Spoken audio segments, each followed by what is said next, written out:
Our story in dermatology about how we were trying to take pixels and put them into practice, seemingly low-hanging fruit, and how complicated that might be. So I'm going to start from the beginning of the story, and this is me 7 years ago on a stage, I think, maybe one floor below this one. But boy, I think 7 years ago is about 21 years in COVID times, and probably wish I could go back and tell this guy a few things, buy some NVIDIA stock, maybe not do the open concept living remodel, not going to work out well. But I was up there, I was up here because I was talking about some work that we had been doing and a collaboration that we had with colleagues in our AI lab. And this was kind of cool, novel, groundbreaking work that we trained a model using, at that time, advanced machine learning techniques combined with a really large, significant, clinically annotated data set to be able to classify pictures of skin findings, essentially. And we also showed that when we gave it these really artificial tasks, that we could have it perform similar to human experts. And in our minds, what we were doing was taking, our flag and planting it way out into the future and saying, hey, come look here. This is what's possible when we apply AI to healthcare. And we thought that we could message that, but we were wrong. So nuance, as you might imagine, is not the realm of social media and the press in general. And so these are the kinds of articles in the press that came out. This was a Wired article, and this is my hand in the picture. If I knew that was the headline they were running, I would not have given them my hand to take. But this was kind of the hype that was coming out around this. And we also had our colleagues, if not literal tomatoes, certainly the proverbial ones when we were giving talks. So this is kind of where we had started, this concept of what can we do when we apply AI in dermatology. I'm going to tell you that looking back now, it's so obvious to see. We had set off another iteration of the hype cycle. And so this was a little bit of fuel to the emerging fire around this peak of inflated expectations. And what I'd like to tell you is about the past 7 years, our trajectory and our path across this rest of the curve. And now I think on that slope of enlightenment, and maybe tell you a little bit about the milestones and the monuments and the lessons that we learned along the way. So a little bit of a different conversation here. So the first one is, I think, maybe I'll tell you two facts. One is I'm still gainfully employed. And the second is there are still no FDA-cleared AI devices in dermatology that are based on skin images, right? You might imagine that we live in Silicon Valley in the tech ethos of move fast and break things. We're not moving fast. We're not breaking anything. And I think that's a good thing, right? So the fact that it's taking this long journey is a feature. It's not a bug. And it's about the fact that unlike in technology, we in healthcare have a responsibility to do AI the right way. And so we have a responsibility as clinicians to take on this active role of researching, collaborating, advising, influencing for good. And I put this picture up here because this always resonates with a crowd of clinicians. Let's not do what we did with EHR implementation and kind of sit back and be passive and let things be done to us.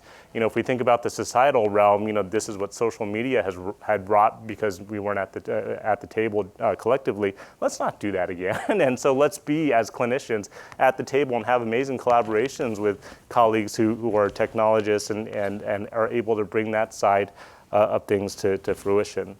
And I'll show you this because this is a really now classic, but a really interesting case of why the deep domain expertise matters. Yeah, the technology matters, all of that. So we got to build the models, but it's really the deep clinical domain expertise that matters. So on the top is a picture of a mold. On the bottom is a picture of a melanoma. Same lesion in both cases. They're just taken 3 different ways.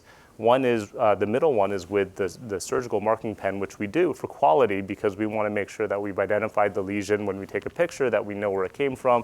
We can always identify where that was biopsied from. And so what happens when you run these kinds of pictures through a model that's trained to detect safe moles or melanomas, is that it does really great on the ends, each side on the end.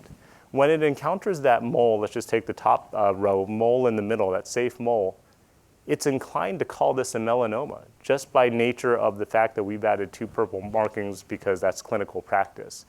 And so, a clinician might say, oh, I know why that's happened. It's probably because in the training data, there was some relationship between surgical markings and melanoma. And so now the machine being really smart, right? It's a really smart, dumb machine. It's now associated surgical pen markings with melanoma, which is not a useful thing in our context here.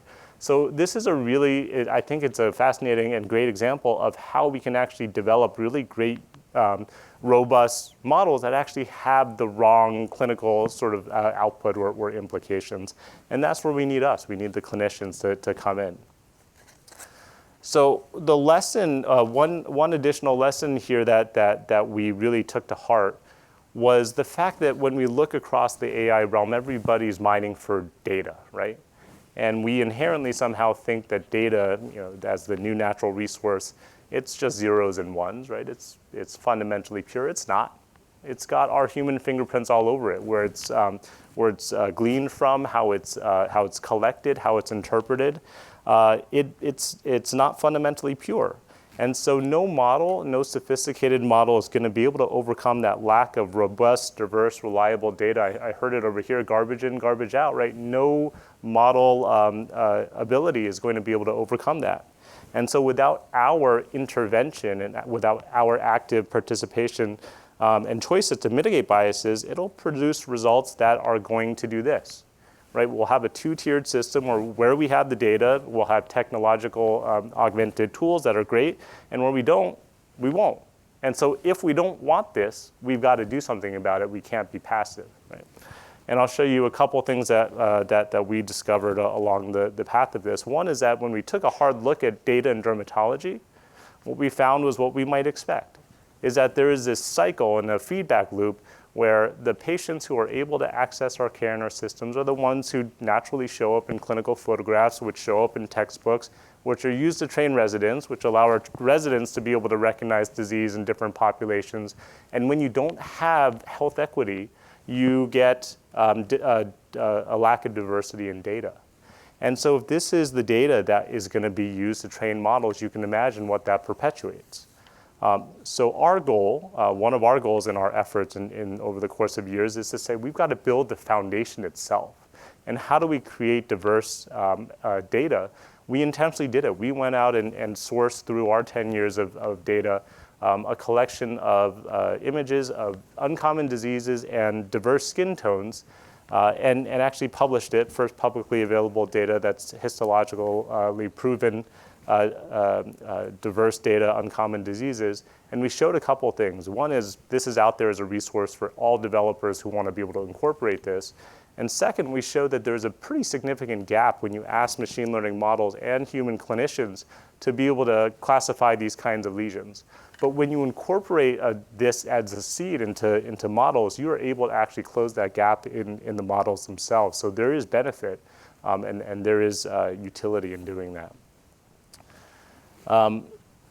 I'll show you one more. So this is just quickly a collaboration with our Google colleagues about another way of sourcing diverse data. This was a proof of concept that said you can crowdsource this.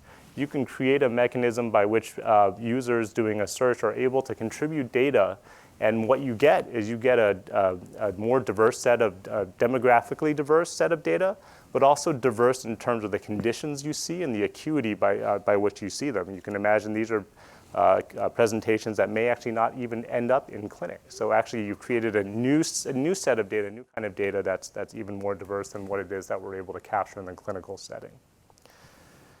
Okay, so last kind of step on this path, the last lesson that we're learning, and this is where we're spending the most of our time these days, we've got to move out of the in silico realm into the real world, right? Because that's where the action is. If we're going to be able to translate all of these now pretty much near perfect models that perform in isolated settings so beautifully, we've got to be able to translate that into something that helps our patients. And really the current state is when we bring the best models into the real world, you get something that's incredibly well fitted and tailored into something like this, right? does not travel well. It does not translate. We have a huge generalizability gap. And it just falls short. This is not even, it actually is worse than this if you actually, had probably, be something where it doesn't even cover the knees at this point. But taking a step back even, you can imagine this is just saying, how do the models do? But the real world also has other complications. I'll show you one. This is a complication that we encounter in dermatology. We get pictures like this.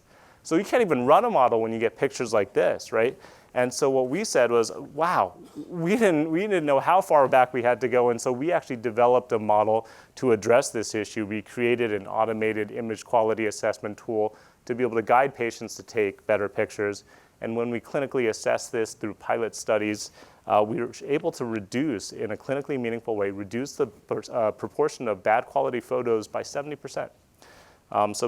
Pretty remarkable, works in real life. And what also is interesting is it works across ages, genders, skin types. No differences there. So we looked at that intentionally. There's another question from the beginning session with Kurt that says, how do we know how we're doing or how all these different models that are proliferated are doing? And so we also recognized this gap and we said, boy, we've got to also create a benchmark to be able to say when there are models and algorithms out there, how can we compare them, how can we assess them? So this is a multi-year effort, multi-institution, where we collected a prospective real-world set of data collected in the clinical setting. So this is real-life, real-world data. And we started to run the best state-of-the-art algorithms on this to be able to see where they are. And what we find is how these algorithms are created, the questions that they're meant to answer, all of them are unique. And all of them produce gaps. And so right now, where are we? We're in a place where we're not there, where we've been able to translate these models into real-world clinical impact. But I want to show you that there are glimpses of hope. So there are some scrappy companies out there, including this one where we work closely with. We've done some research with them. I advise them clinically. They're out there in the NHS. They're rolled out. They have a model that performs in the real world like it does in the laboratory setting, and it's gotten real patients helped, appointments saved. May not be the wide-ranging, world-saving kind of impact that we might imagine 7 years ago, but it is doing something, and they're doing it in a way where it's AI the right way, the right kind of quality monitoring, the right kind of assessments after rollout here. So if we think about what's next, if I'm on this stage again in 7 years, hopefully, usually I have to show a picture of Kurt saying this. You got to see the real thing, but I think we're going to be in a world where doctors who are using AIs are going to start to replace doctors who are not using AI. I think that's where we're going to be. We're going to be able to augment humans. We're going to be able to have solved some of the questions that are still outstanding right now. And when I think about skin specifically, this is the next frontier, right? So we're working on 200 by 200 pixel images. This is not a 200 by 200 pixel image. We're just scratching the surface on the skin. The skin holds so much richness, billions, trillions, even more data points if we just know how to look.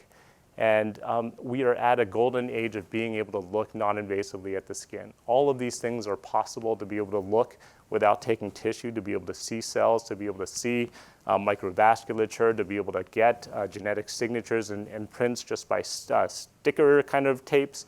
All of this is now possible. When we start to put that together with clinicians and technologists and high quality data, we're going to be in a place where we're going to be able to see that imaging of the skin is going to help give us a window into human health and disease in a way where I would imagine everybody at their primary care appointment is going to get their skin imaged and be able to have that be part of their wellness and their chronic disease management. So really appreciate your attention. Thanks for listening, and I hope to see you in 7 years.